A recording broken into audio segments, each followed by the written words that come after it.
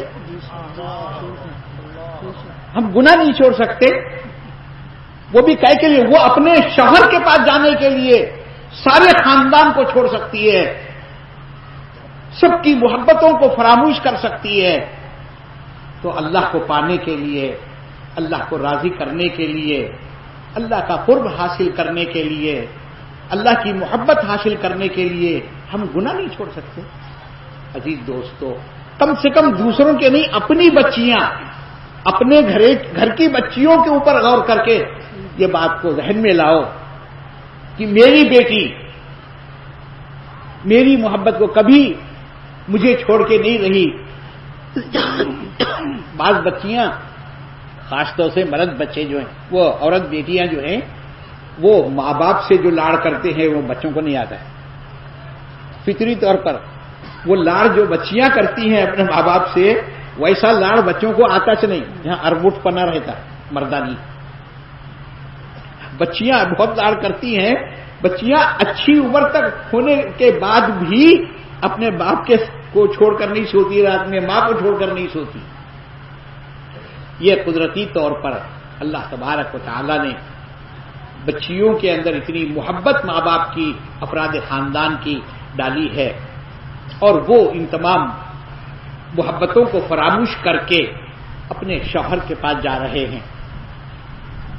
اب آپ دیکھیے، لڑکے کو بھی تیار کیا جاتا ہے، دلہا بناتے وقت تیار کیا جاتا ہے، اور بالفاظ دیگر اس لیے بھی تیار کیا جاتا ہے کہ اب تیری شادی ہو گئی. الفاظ میں نہیں بولتے کہ اب تیری شادی ہو گئی. ہاں، چونچ آئی چن کھانے، پر آئے اڑ جانے. اب تمہاری شادی ہونے کے بعد تم جانو تمہاری بیوی جانے. کتنے ایسے خاندان لڑکے دیکھے جاتے ہیں. ایک بچی رشتے میں، میری چچا زاد بہن پڑتی ہے رشتے میں، اس کے شوہر نے اس کو طلاق دے دیا. ایک مدرسے میں کھانا بنا کر وہ اپنے بچوں کو پالی، دارالعلوم دیوبند سے فارغ کرایا. اس کے بعد جب بچے پڑھ کر آئے، فارغ ہو کر آئے، عالم ہو کر آئے، اور جب کبھی کسی کے سامنے تذکرہ کرے تو آپ کا نام کیا ہے؟ تو مولانا نور اللہ، میں مثال کے طور پہ سمجھا رہا ہوں. تو مولانا ان کے نام کے ساتھ انہوں لگا رہے. کیا نام ہے آپ کا؟ بولے تو خالی نام نہیں بول سکتے، انہوں مولانا ساتھ میں بولتے. اور حال یہ ہے، دو بچے، دونوں کی شادیاں ہو گئی، دونوں بھی ماں کے پاس نہیں ہے، ماں اکیلی ابھی بھی مدرسے میں کام کر رہی ہے. بہرحال لڑکے کو بھی تیار کیا جاتا ہے،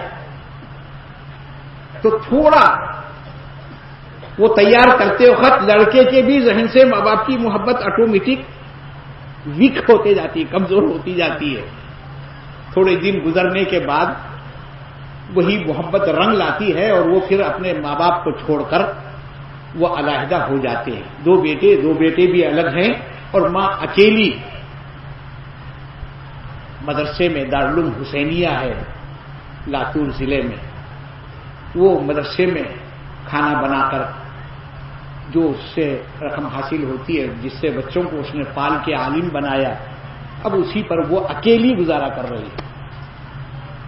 یہ ہوتا ہے، لڑکا بھی اپنے ماں باپ کی محبت کو بھول جاتا ہے، اور لڑکی بھی اپنے ماں باپ کو بھول جاتی ہے. لیکن اس کے بھولنے میں اور اس کے بھولنے میں کتنا فرق ہے دیکھو آپ. جی، زمین آسمان کا فرق ہے. بظاہر لفظ ایک آ رہا ہے دونوں کے لیے. تو عزیز دوستو، جس طرح یہ تیاریاں شادی بیاہ کی ہوتی ہیں، گھر بنانے کی ہوتی ہیں، پہلے سے پیسے جمع کیا جاتا ہے، مکان بنانا ہے، آر سی سی کا نہیں ہے، دیواریں بنی ہوئی ہیں پختہ، تو وہ آر سی سی کے لیے پیسے جمع کیا جاتا ہے، اس کی بھی تیاری ہوتی ہے. اسی طرح ہم جو تیاری کرنے کے لیے یہاں جمع ہوئے ہیں، اکٹھا ہوئے ہیں، اور یہ مجاہدے کر رہے ہیں، ہم سردی ہو رہی ہے، دھوپ ہو رہی ہے، یہ برداشت کس کے لیے کر رہے ہیں آپ؟ ہمارے لیے جی، اللہ کے لیے، اور اللہ اس کا اجر دے گا، اور یقیناً آپ حضرات کو بھی اپنی رضا سے نوازے گا، اللہ تعالیٰ آپ حضرات کو بھی اپنی محبت سے نوازے گا۔ آپ حضرات بھی قربانیاں دے کے یہاں آئے ہیں، اور یہاں کے ساتھی بھی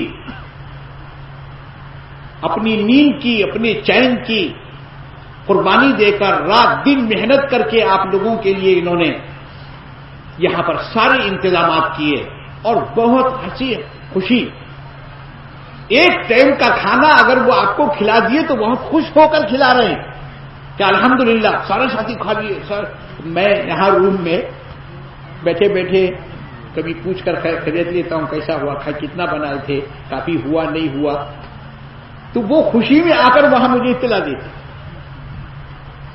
تو یہ ان کی جو خدمات ہیں یہ آپ لوگوں کو خوش کرنے کے لیے نہیں ہے، آپ ایسا سمجھتے ہیں کیا؟ نہیں، اور ایسا بھی نہیں ہے کہ پیسے زیادہ ہو گئے تھے چلو کچھ دوستوں کو بلا کے کھلاؤ، دعوت کرو جی، بلکہ ایک موقع ہمارے لیے انہوں نے فراہم کیا کہ ہم ایک ساتھ بیٹھیں اور کچھ اپنے بزرگوں سے استفادہ کر کے عمل پر آ جائیں۔ اس کے لیے انہوں نے ایک موقع فراہم کیا، ان سب کے لیے دعا فرمائیے، اللہ تبارک و تعالیٰ ان کی قربانیوں کو قبول فرمائے، اللہ تعالیٰ آپ لوگوں کی بھی قربانیوں کو قبول فرمائے، اللہ تبارک و تعالیٰ سب کو اپنی رضا سے نوازے۔ ہم بہت شکر گزار ہیں ہمارے اپنے یہاں کے ساتھیوں کے، اور آپ لوگوں کے بھی شکر گزار ہیں کہ آپ نے اس مل بیٹھنے کو غنیمت جانا اور اپنے اوقات کو آگے پیچھے کر کے اتنا وقت لگا کر آپ لوگ خرچ کر کے آپ لوگ یہاں پر آئے۔ اگر کچھ کوتاہی انتظامیہ سے ہوئی ہے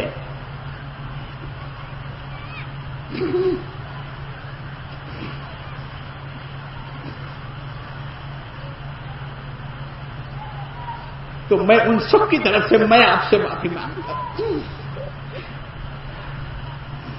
اللہ کے لیے ہم سب کو معاف کر دیجیے۔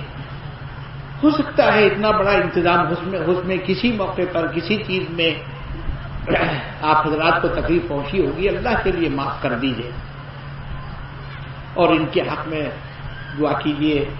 اللہ تبارک و تعالی بار بار ایسا موقع ہم کو ایک ساتھ بیٹھنے کا، اس طرح کچھ سیکھنے سکھانے کا، عمل کی لائن پر آنے کا، اللہ کو راضی کرنے کی فکر کو اپنے اندر پیدا کرنے کا، اور اللہ کی ناراضگی سے بچنے، گناہوں سے بچنے کا اللہ تبارک و تعالیٰ بار بار ہمیں موقع عطا فرمائے۔ یہاں پر الحمدللہ دارالعلوم فلاح دارین جس مدرسے میں ہم بیٹھے ہیں، اللہ تبارک و تعالیٰ نے اس اجتماع کے لیے یہ مبارک میدان دیا جہاں پر رات دن قرآن کریم کی تلاوت، قال اللہ قال رسول ہوتا ہے۔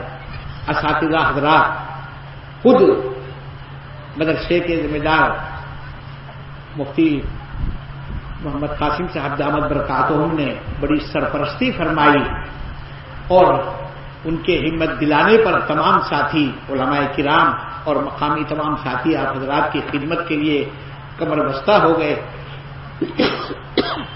اور انہوں نے آپ حضرات کی خدمت بہت خوش ہو کر ہنستے بولتے، ایک چیز ختم ہوئی دوسری چیز کی فکر، جیسے کھانا ہو گیا کہ چائے کی فکر، وقت پر انہوں نے چائے پلائی۔ ہو سکتا ہے باقی بعض لوگوں کو ان کے عادت کے مطابق کم ملی ہوگی، بعض لوگ بڑی پیالی میں گلاس میں پینے کے عادی رہتے، گلاس پیپر کے گلاس تھے، پھر بھی میں ساتھیوں کو بول کے پہلے تھوڑے گلاس آئے تھے یہاں جو جسامت میں چھوٹے تھے، میں بولا اتنے چھوٹے نہ کو، ارجیب پی کے پرجیب بم مارے ویسا نہ کو، ذرا اس سے بڑا لاؤ۔ تو الحمدللہ اس سے تھوڑے بڑے گلاس لا کر پلائے گئے، اور جو اور پینے کے خواہش مند ہوں گے وہ پیے بھی ہوں گے، نہیں پیے ہوں گے تو اس کی بھی معذرت ہم چاہتے ہیں، انشاءاللہ آئندہ اجلاس میں پلائیں گے۔ اور اللہ تبارک و تعالی ہم سب کو استقامت عطا فرمائے۔ جہاں جہاں پر ذکر کے حلقے چل رہے ہیں ان کو مضبوط کرنے کی مکمل کوشش کرتے رہو، اور ساتھیوں کے ساتھ محبت سے برتاؤ کر کے اپنے قریب کرو، اور ذاکرین کے حق میں ہر ذکر کے بعد امت کے حق میں سب کے لیے دعائیں کرتے رہو، اور جہاں ابھی اس ذکر کے حلقے قائم نہیں ہو رہے ہیں وہاں حلقوں کو قائم کرنے کی کوشش کرتے رہو۔ بعض مقامات پر حلقے جاری ہوئے پھر چند دن میں علم ٹھنڈے ہو گئے۔ علم سمجھتے؟ ہاں علم سمجھتے کیا؟ محرم میں بٹھاتے دیکھو، ہاں چند دنوں میں علم ٹھنڈے ہو گئے، وہ حلقے بند ہو گئے۔ تو ایسا ذکر کے علم کو ٹھنڈا مت ہونے دو جی، اس کے اندر پھرتی برابر رہے، اور یاد رکھو کہ دنیا میں گناہوں کا ثقل زمین پر بہت ہو چکا ہے۔ اگر ذاکرین نہ ہوتے، جیسے اللہ کے رسول صلی اللہ علیہ وسلم نے فرمایا لا تقوم الساعۃ حتی یقال اللہ اللہ، جب تک کہ روئے زمین پر اللہ کا ذکر کرنے والا ایک بھی باقی رہے گا اللہ تبارک تعالیٰ قیامت قائم نہیں کریں گے۔ اگر وہ ایک نمکہ کھڑا گیا تو سمجھو پوری دنیا غرق ہو جائے گی۔ لیکن گناہوں کا حال ایسا ہے کہ گناہوں کے بوجھ سے یہ زمین پوری پانی میں ڈوب جانا چاہیے، دھس جانا چاہیے، لیکن اللہ کے ذکر ہی کی برکت سے، نیکیوں کی برکت سے، توبہ استغفار کی برکت سے اللہ تبارک و تعالیٰ نے قائم رکھا ہے۔ اس ذکر کے حلقوں کو قائم رکھیے۔ باقی جو دینی کاموں میں ہے اس سے میں بھی جہاں تک ہو سکتا ہے اپنے سے کوئی حصہ لینے کی کوشش کرتے رہیں۔ اپنے انفرادی اعمال پر بھی غور دیں۔ ذکر جہر ہو گیا، شام میں ہو گیا، بس دن بھر کی چھٹی، ایسا نہیں ہونا چاہیے۔ انفرادی اعمال جس کو کہتے ہیں ہم، وہ انفرادی اعمال میں بھی اپنے آپ کو جستجو میں رکھنا چاہیے۔ اللہ تبارک و تعالی ہم سب کو عمل کی توفیق عطا فرمائے۔